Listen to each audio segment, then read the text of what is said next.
SBMPTN boleh atau enggak ya? Nah, supaya kalian nggak bingung, yuk langsung kita bahas di video kali ini.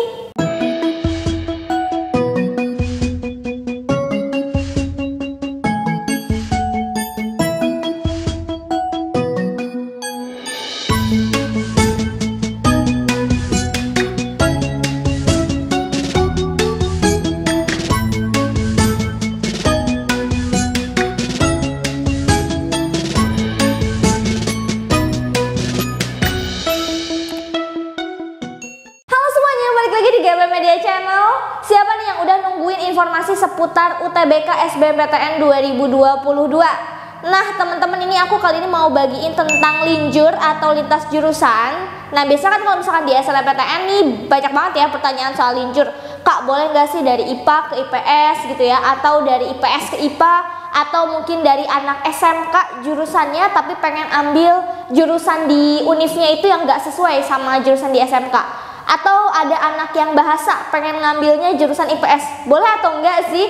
Nah, kalau misalkan di SNMPTN itu agak ketat ya, maksudnya nggak bisa sefleksibel itu. Tapi kalau di SBMPTN itu beda banget ya teman-teman ya. Kenapa? Karena kalau di SBMPTN nggak ada aturan seperti itu. Jadi linjur itu benar-benar boleh, sangat diperbolehkan, asal syaratnya teman-teman bisa untuk melakukan ujian sesuai rumpun jurusannya. Apa sih Kak yang dimaksud sama rumpun? Nah, teman-teman boleh cek dulu video kita sebelumnya nih ya, udah upload tentang gimana cara melihat daya tampung dan juga peminat di SBMPTN.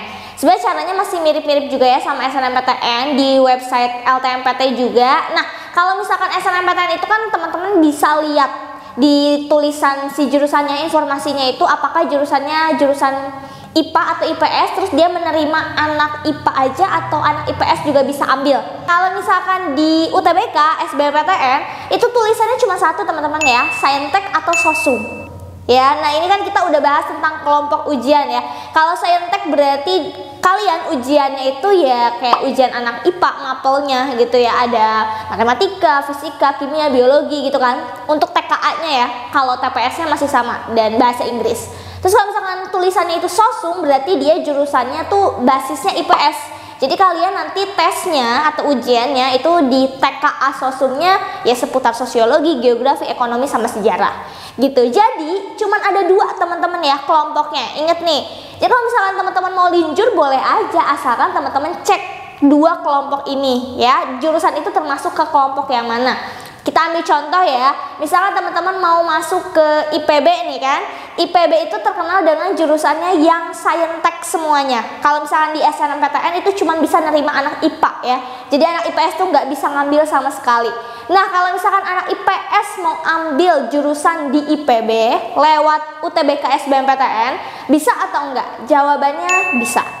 Kenapa bisa? Karena di sini kan jurusannya tuh Saintek. Nah, teman-teman yang anak IPS kalau mau ambil ke situ boleh aja, asal nanti untuk ujiannya teman-teman siap gitu ya untuk ngerjain soal Saintek. Ya agak berat sih ya, kan harus belajar dulu dari IPS ke IPA. Tapi kan kalau misalnya teman-teman udah pengen banget ke IPB, harusnya udah tahu kan, oh ini IPB ini basisnya nih IPA, jadi kita nanti tesnya itu ya kayak anak IPA gitu. Contohnya misalkan anak IPS tuh mau ambil jurusan ekonomi, kan di IPB tuh ada ya Fakultas Ekonomi dan Manajemen. Nah itu meskipun dia ekonomi tapi tetap basisnya tuh IPA ya teman-teman ya. Jadi anak IPS yang mau ambil ekonomi di IPB, dia tes UTBK-nya tuh harus tes Saintek, bukan Sosum. Jadi teman-teman harus ngecek dulu nih untuk si jurusannya masuknya ke Saintek atau Sosum. Gitu juga misalkan anak IPA yang mau ambil jurusan anak IPS. Misalnya nih kita anak IPA pengen ambil jurusan psikologi UI. Ya, psikologi itu kan IPS kan ya. Berarti meskipun psikologi UI ini nerima anak IPA kalau SNMPTN ya, tapi kalau misalkan ujiannya dia tetap Sosum. Jadi anak IPA yang mau ambil psikologi UI dia harus tesnya itu nanti Sosum, TKA-nya ya. Jadi belajar sosiologi, geografi, ekonomi, dan sejarah untuk TKA-nya. Kayak gitu ya teman-teman ya. Jadi ini bebas banget. Anak SMK, misalkan SMK-nya tentang TKJ ya, teknologi komputer dan jaringan, tapi pengen ambilnya nih tentang komunikasi atau pengen ngambil sastra, boleh aja, tapi itu masuknya ke rumpun IPS. Jadi kalian nanti tesnya ambil yang tes Sosum gitu ya untuk kelompok ujiannya. Kayak gitu ya teman-teman ya, jadi bebas banget untuk linjur dan ini nggak mempengaruhi peluang sama sekali. Kenapa? Karena ini pure dilihat dari nilai kalian ya. Jadi linjur nggak masalah, peluangnya tetap sama ya. Terus kesempatan untuk lolosnya juga tetap sama dan semuanya balik lagi ke skor UTBK kalian nanti. Kalau skor kalian mencukupi kalian bisa lolos, kalau skornya nggak mencukupi ya berarti belum bisa lolos gitu ya. Banyak kok anak-anak yang linjur dan bisa lolos juga gitu ya, karena memang mereka mungkin belajarnya ambis banget gitu ya. Kalau teman-teman yang linjur nih ya, ini harus diperhatiin juga karena kalian linjur, jadi kan kalian pasti baru belajar ya sesuatu yang kalian nggak pernah pelajari sebelumnya ya. Jadi harus lebih ekstra lagi kalau misalkan mau linjur belajarnya. Misalkan anak IPS mau ke IPA, wah itu berat banget kan, pasti yang tadinya kalian hafalan jadi harus hitung-hitungan, itu lebih diperkuat lagi effortnya ya. Terus kalau misalkan anak IPA ke IPS juga yang tadinya mungkin udah pasti ilmunya ya hitungan, terus harus jadi ilmu hafalan, ilmu yang harus analisis banget gitu. Nah itu juga perlu latihan yang banyak ya. Jadi ini dua-duanya nggak ada yang mudah ya, dari IPA ke IPS atau dari IPS ke IPA atau dari anak SMK dan bahasa juga yang mau linjur.